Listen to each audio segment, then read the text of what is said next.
Le premier truc qu'on remarque directement sur cette carte, c'est que les fourmis ont beaucoup moins de ressources que les humains du fait de leur territoire qui ressemble à une vraie fourmilière. Je suis une fourmi. Ouais.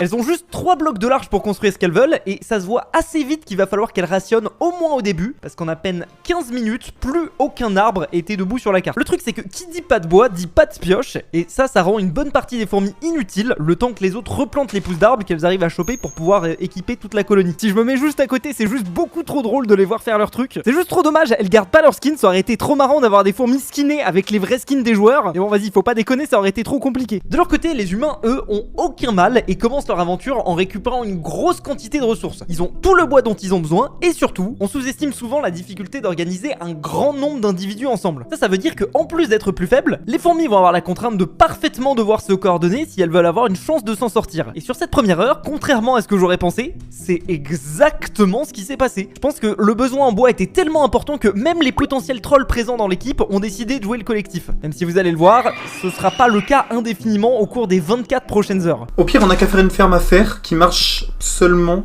2 jours pour optimiser parce que là, on va galérer, je pense.